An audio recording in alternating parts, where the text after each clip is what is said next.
ദൈവവചനമേ നമോ നമഃ.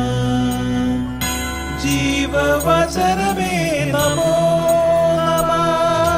വചനദീപ്തിയിൽ തവഹിതം പോൽ ദൈവരാജ്യം പണിതിടുന്നേ. വിശ്വമഖിലം തവ മഹത്വം ദർശിപ്പതിന്ന ദൈവമഹത്വത്തിലേക്ക്.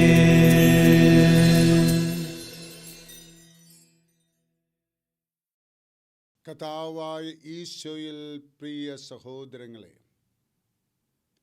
12 പേരിൽ ഒരുവനും ദിദിമോസ് എന്ന് വിളിക്കപ്പെടുന്നവനുമായ തോമസ് യേശു വന്നപ്പോൾ അവരോടുകൂടെ ഉണ്ടായിരുന്നില്ല. അതുകൊണ്ട് മറ്റു ശിഷ്യന്മാർ അവനോട് പറഞ്ഞു, ഞങ്ങൾ കർത്താവിനെ കണ്ടു. എന്നാൽ അവൻ പറഞ്ഞു, അവൻ്റെ കൈകളിൽ ആണികളുടെ പഴുതുകൾ ഞാൻ കാണുകയും അവയിൽ എൻ്റെ വിരലുകൾ ഇടുകയും അവൻ്റെ പാർശ്വത്തിൽ എൻ്റെ കൈ വയ്ക്കുകയും ചെയ്തല്ലാതെ ഞാൻ വിശ്വസിക്കയില്ല. യോഹന്നാൻ 20:24-25. കർത്താവിനായി പ്രവർത്തിക്കുന്നവർ സമസ്വഭാവക്കാരായിരിക്കണമെന്നില്ല.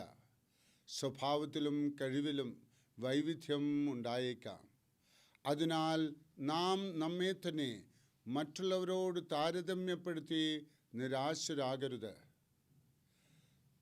വിഭിന്ന സ്വഭാവക്കാരെയാണ് കർത്താവ് തൻ്റെ വേലയ്ക്കായി വിളിക്കുന്നത്. നമ്മുടെ വിശ്വാസ പഠനങ്ങളിൽ പ്രഥമ ശ്രവണത്തിൽ എന്തും വിശ്വസിക്കുന്ന പത്രോസിനെയും വ്യക്തമായ തെളിവുകൾ ഉണ്ടെങ്കിൽ മാത്രമേ വിശ്വസിക്കുകയുള്ളൂ എന്ന് പറയുന്ന തോമസിനെയും കാണുന്നു. പത്രോസ് പെട്ടെന്ന് യേശു ഉയർത്തെഴുന്നേറ്റു എന്ന് വിശ്വസിച്ചു. തോമസ് യേശുവിനെ കാണുന്നതുവരെ വിശ്വസിച്ചില്ല. ഈ 2 ആളുകളെയും യേശു തൻ്റെ ശിഷ്യഗണത്തിൽ ചേർത്തു. ഒരാൾ ഒരടി മുന്നോട്ട് കണ്ടാൽ യാത്രയ്ക്ക് തയ്യാറാകുമായിരുന്നു.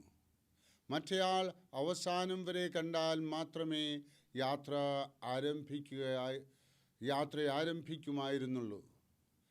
പത്രോസ് യഹൂദന്മാരുടെ ഇടയിലും തോമസ് ഇന്ത്യയിലെ ഹൈന്ദവരുടെ ഇടയിലും പ്രവർത്തിച്ചു. പത്രോസ് റോമിൽ രക്തസാക്ഷിയായെങ്കിൽ തോമസ് ഇന്ത്യയിൽ രക്തസാക്ഷി മരണം അനുഭവിച്ചു. യേശുവിൻ്റെ രാജ്യത്തിൽ ഈ 2 ആളുകളും പ്രധാന തൂണുകളാണ്. ഇവർ 2 പേരെയും യേശുവിന് ആവശ്യമുണ്ട്. പത്രോസിനെ പോലെ ഉയർത്തെഴുന്നേറ്റ യേശുവിൽ വിശ്വസിച്ചപ്പോൾ തോമസ് പത്രോസിന് സമനായി തീർന്നു. വിഭിന്ന സ്വഭാവക്കാർ ഉയർത്തെഴുന്നേറ്റ യേശുവിൽ വിശ്വസിക്കുമ്പോൾ സമന്മാരായി തീരും. പട്ടാള സേവനത്തിനായി പോകുന്നവർക്കെല്ലാം സ്വന്തം പേരും വീടും നാടും ഭാഷയും മതവും ഒക്കെയുണ്ട്. എന്നാൽ പട്ടാളത്തിൽ ചേർന്നു കഴിഞ്ഞാൽ പിന്നെ എല്ലാവരും പടയാളികളാണ്. അതുപോലെ ഉയർത്തെഴുന്നേറ്റ യേശുവിൽ വിശ്വസിച്ച് കഴിയുമ്പോൾ നാം എല്ലാവരും യേശുവിന് കൊള്ളാവുന്നവരാണ്. ഉയർത്തെഴുന്നേൽപ്പിൻ്റെ ജീവൻ നമ്മെ സമസ്വഭാവമുള്ളവരാക്കി തീർക്കുന്നു. അതിനുള്ള അനുഗ്രഹം പരിശുദ്ധാത്മാവ് നമുക്ക് തരട്ടെ. അയ്യമ്മസമ്മയുടെ മാധ്യസ്ഥം എപ്പോഴും നമ്മുടെ ജീവിതത്തിൽ ഉണ്ടാകട്ടെ. ആമേൻ.